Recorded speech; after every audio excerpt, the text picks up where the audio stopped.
साथियों नमस्कार। मेरे YouTube चैनल जरूरी सवाल पर आप सबका स्वागत है।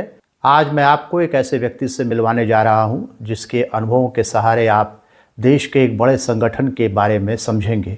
उस संगठन के बारे में समझने से ज़्यादा आप इस बारे में समझेंगे कि उस संगठन से जुड़े हुए लोग अपने ही लोगों के बारे में, अपने देश के लोगों के बारे में अगर इसको बहुत स्पेसिफिक करके कहें तो हिंदुओं के एक धड़े के बारे में क्या सोचते हैं। तो मैं उस व्यक्ति के साथ हुई जो बातचीत है मैं आपको सुनवाने जा रहा हूं। ध्यान से सुनिए। सर जी, ये आरएसएस वाले कहते तो हैं कि सब हिंदू हैं, लेकिन मैं जानता हूं कि हम सब एक नहीं हैं। सर जी, ये आरएसएस वाले कहते तो हैं कि हम सब हिंदू एक हैं, लेकिन मैं जानता हूं कि हम सब एक नहीं हैं। सर जी, मैं जानता हूं कि हिंदू अलग अलग हैं। मैं जानता हूं कि आरएसएस वाले क्या करते हैं। दरअसल इनकी सोच ही ऐसी है।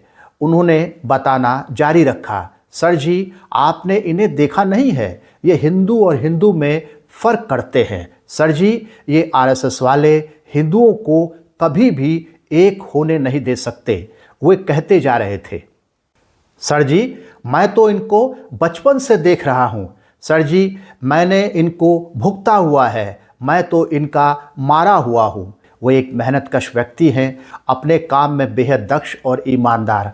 आज से पहले भी वे मेरे घर में काम कर चुके थे, लेकिन आज वे अपना एक नया परिचय दे रहे थे। मुझे ऐसा लगा जैसे कोई पीड़ित अपना परिचय दे रहा हो। उस संगठन के लोग, जिस संगठन की तारीफ भारत के प्रधानमंत्री ने स्वतंत्रता दिवस के दिन लाल किले से की थी, ये व्यक्ति उसी संगठन का पीड़ित है। उनका अनुभव बता रहा था कि आरएसएस का राष्ट्र अनेक भारतीयों को पीड़ित करने वाला राष्ट्र है। जो व्यक्ति मुझे ये बात कह रहे थे, उनकी निजता का ख्याल रखते हुए मैंने उनका नाम बताना जरूरी नहीं समझा। वैसे भी नाम को जानना उतना ज़रूरी नहीं है जितना उनके अनुभव को सुनना और उस अनुभव को समझना है। लेकिन बात को कहने में सुविधा हो, इसलिए मैं उनका नाम रमेश रख लेता हूँ। रमेश उनका असली नाम नहीं है, लेकिन बात को ठीक से पहुँचाने के मकसद से मैंने उनका नाम रमेश रख लिया है। तो रमेश मेरे घर में काम कर रहे थे। उन्होंने मुझसे पूछा कि आरएसएस के बारे में मेरी राय क्या है। मैंने कहा, जितनी मेरी जानकारी है और जितना मेरा अध्ययन है, उसके आधार पर मैं कह सकता हूं कि आरएसएस एक अच्छा संगठन नहीं है। रमेश ने मेरी राय का समर्थन करते हुए कहा कि आप ठीक कह रहे हैं। मैंने उनसे पूछा कि आप आरएसएस को अच्छा संगठन क्यों नहीं मानते। उन्होंने कहा कि मैं इनके साथ रहा हुआ हूं और अभी भी रहता हूं। मैंने इनको बहुत करीब से देखा है। दरअसल वे आंखों देखी बता रहे थे, जबकि मेरे पास कागज़ की लेखी का अनुभव था। आरएसएस जैसे संगठन को समझने के मामले में वे मुझसे ज़्यादा ठोस ज़मीन पर खड़े हुए थे। मेरा अनुभव लिखे हुए के जरिए बना था, उनका अनुभव भोगे हुए पर टिका हुआ था। इस मामले में रमेश कबीर की परंपरा के लग रहे थे। उन्होंने आरएसएस के बारे में पढ़ा नहीं था, उन्होंने आरएसएस वालों के साथ जीवन बिताया था। रमेश बार बार कह रहे थे कि सर जी, हम तो इनके साथ रहे हुए हैं। ये आरएसएस वाले तो बहुत भेदभाव करते हैं, ये जाति की ऊंच नीच को बहुत मानते हैं। उनकी बातें सुनकर मेरी उत्सुकता बढ़ गई। मेरे मन में अभी तक जो सवाल पैदा हो गया था, उस सवाल को मैंने उनसे पूछ ही लिया। मैंने पूछा कि रमेश, ये बताओ कि आपको कैसे पता कि आरएसएस वाले ऊंच नीच को मानते हैं? आपको कैसे पता कि आरएसएस वालों के रहते हिंदू कभी भी एक नहीं हो सकते?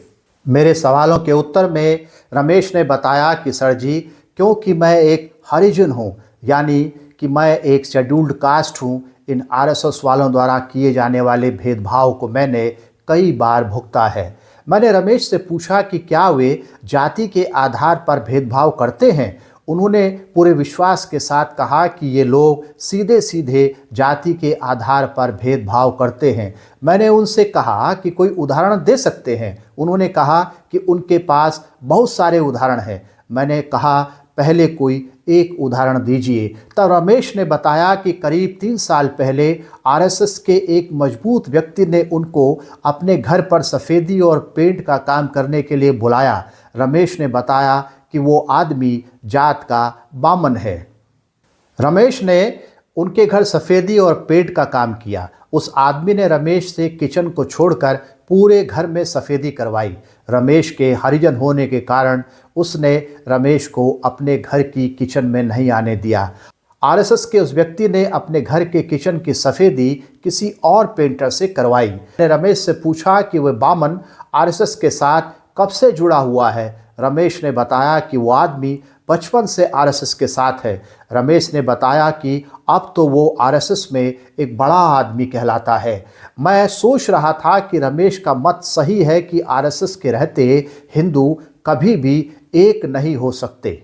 रमेश के इस उदाहरण को सुनकर मैं सोचने लगा कि जो समाज और संगठन एक दलित और एक आदिवासी राष्ट्रपति को मंदिर में प्रवेश करने से रोक सकता है, वो समाज रमेश को अपने किचन में प्रवेश करने से जरूर ही रोक देता होगा। मैंने रमेश से पूछा कि आपको आरएसएस के लोगों के साथ रहने का अनुभव तो है, क्या आपको इनकी किसी गतिविधि में शामिल होने का अनुभव भी है? तब रमेश ने बताया कि कुछ ही महीने पहले आरएसएस के लोगों ने उनसे आरएसएस में शामिल होने के लिए कहा। आरएसएस के लोगों ने उनके लिए आरएसएस की वर्दी भी सिलवा दी। उसके बाद उन्होंने आरएसएस की 2 मीटिंग्स अटेंड की। रमेश ने बताया कि उन मीटिंग्स में सारी बातें मुसलमानों के खिलाफ ही होती हैं। उन्होंने बताया कि ये मीटिंग्स सरकारी स्कूलों के अंदर हो रही है। क्या कोई अन्य धर्म से जुड़ा संगठन सरकारी संपत्ति का उपयोग अपने फायदे के लिए कर सकता है? इसलिए कर्नाटक की सरकार ने सार्वजनिक जगहों और सरकारी जगहों पर आरएसएस की गतिविधियों पर प्रतिबंध लगा दिया है। यह एक सही कदम है। अन्य राज्यों को भी इसी तरह के कदम उठाने की ज़रूरत है। रमेश ने बताया कि मुसलमानों के खिलाफ खड़े होने के लिए आरएसएस के द्वारा कहा जाता है कि सब हिंदू एक हो जाओ, लेकिन सर जी, मुझे तो पता है कि हम एक नहीं हैं। यही लोग हैं जो हमें एक नहीं समझते। ये आरएसएस वाले जाति के आधार पर बहुत भेदभाव करते हैं। मैंने रमेश से पूछा कि क्या उनके पास आरएसएस के लोगों के द्वारा किए गए जातिगत भेदभाव का कोई और उदाहरण भी है। तो रमेश ने कहा कि उनके पास और भी बहुत से उदाहरण हैं।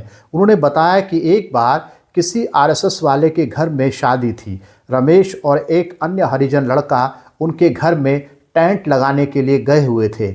मेहमानों को खाना खिलाया जा रहा था। रमेश और उनके साथ आए लड़के को भी खाना खाने की इच्छा हुई। उन्होंने हाथ धोए और पालथी मारकर बैठ गए। उन दोनों को पंगत में बैठा देखकर उस आरएसएस वाले ने कहा कि तुम दोनों यहाँ पर कैसे बैठ गए? चलो उठो, यहाँ से दूर जाकर बैठो। रमेश ने बताया कि उस आरएसएस वाले ने उन्हें सबके सामने बेइज्जत किया। उन्होंने बताया कि उस अपमान के बाद वे दोनों वहाँ से भूखे पेट अपने अपने घर को लौट गए। यहाँ पर मैं आपको एक बार याद दिलाता चलूँ कि रमेश के साथ जातिगत भेदभाव देवभूमि कहे जाने वाले राज्य में हो रही है। शायद देवताओं की नगरी ऐसी ही होती होगी। रमेश ने ठीक ही कहा है कि आरएसएस कहता तो है कि सब हिंदू एक हैं, लेकिन सिर्फ मुसलमानों से लड़ने के लिए ही वे एक हैं। जब आरएसएस के लोगों के सामने विरोध जताने के लिए कोई मुसलमान नहीं होता, तब ये दलितों के विरोध में होते हैं। और आरएसएस के लोग ज़्यादातर समय दलितों और आदिवासियों के ही विरोध में होते हैं। रमेश ने एक तीसरा उदाहरण भी दिया जिसमें उनके साथ जातिगत भेदभाव हुआ था। उन्होंने बताया कि टिहरी गढ़वाल का एक ब्राह्मण परिवार है। वो परिवार देहरादून में रहता है। रमेश ने कई साल तक उनके घर पर खाना बनाने का काम किया था। रमेश ने बताया कि उस परिवार ने उनके साथ कभी भी भेदभाव नहीं किया, लेकिन अब रमेश उनके घर पर काम नहीं करते। तो एक बार उस ब्राह्मण परिवार में किसी की शादी थी। उन्होंने रमेश को भी निमंत्रण भेजा।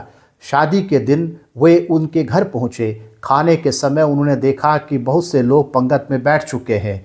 एक खाली जगह देखकर रमेश भी पंगत में बैठ गए। उनके बैठने पर उनकी बगल में पहले से बैठे हुए एक आदमी ने उनके बैठने पर ऐतराज़ किया। ऐतराज़ करने वाला आदमी उनका पड़ोसी था। वो पड़ोसी जात का राजपूत है और आरएसएस से भी जुड़ा हुआ है। उसने रमेश से कहा कि तू यहाँ कैसे बैठ गया? रमेश ने बताया कि उस आदमी की बात को सुनकर उन्हें बहुत बुरा लगा। उन्हें बुरा लगा कि बहुत सारे लोगों के सामने वो आरएसएस वाला उनसे उठ जाने के लिए कह रहा है, लेकिन इस स्थिति में रमेश चुप नहीं रहे। उसकी बात पर रमेश ने कहा कि मैं यहाँ शादी में शामिल होने के लिए आया हुआ हूँ। रमेश ने उस संगी से कहा कि मैं जिनके घर पर शादी में शामिल होने के लिए आया हुआ हूँ, उन्होंने मेरे साथ कभी भी भेदभाव नहीं किया। रमेश ने कहा कि उस परिवार ने जैसे तुझे बुलाया है वैसे ही मुझे भी बुलाया है। अगर तुझे दिक्कत है तो तू यहाँ से उठकर दूर चला जा, लेकिन मैं यहाँ से नहीं उठूँगा। और रमेश वहाँ से नहीं उठे। यही वो महान भारत है जिसका गुणगान आरएसएस रात दिन करता रहता है और संकल्प रखता है कि वो संवैधानिक भारत को मनुस्मृति के भारत में बदल देंगे। आरएसएस का संकल्प ऐसे ही हिंदू राष्ट्र को गढ़ना है जिसमें रमेश जैसे लोग किसी ब्राह्मण की किचन में प्रवेश नहीं कर सकते और रमेश जैसे लोग किसी राजपूत की बगल में नहीं बैठ सकते। डॉक्टर अंबेडकर ने लिखा था कि अगर भारत एक हिंदू राष्ट्र बनता है तो यह एक बड़ी आपदा होगी। डॉक्टर अंबेडकर का एक लेख है, उस लेख का शीर्षक है आउटसाइड द फोल्ड। अपने उस लेख में डॉक्टर अंबेडकर ने लिखा है कि भारत के गांव सवर्णों के उपनिवेश हैं, जिसमें सवर्ण वहां के दलितों के साथ उपनिवेश के गुलामों जैसा व्यवहार करते हैं। सवर्णों के ऐसे ही एक उपनिवेश का निवासी रमेश भी है। उस दिन शादी की घटना को बताते हुए रमेश ने कहा कि उस दिन वे आरएसएस के उस राजपूत व्यक्ति का विरोध तो कर रहे थे, लेकिन साथ ही उन्हें थोड़ा थोड़ा डर भी लग रहा था कि वो उनके साथ हिंसा कर सकता है। रमेश का डर वाजिब था। जब दिल्ली विश्वविद्यालय की एक स्टूडेंट दीपिका झा पिछड़े वर्ग के एक प्रोफेसर को कॉलेज के प्रिंसिपल के ऑफिस में पुलिस और कैमरे की मौजूदगी में थप्पड़ मार सकती है, तो रमेश तो एक मजदूर है। दीपिका झा अखिल भारतीय विद्यार्थी परिषद की एक छात्र नेता है। क्योंकि दीपिका जाति से झा है, ब्राह्मण है, इसलिए उसने पिछड़ी जाति के प्रोफेसर को सबके सामने थप्पड़ मार दिया।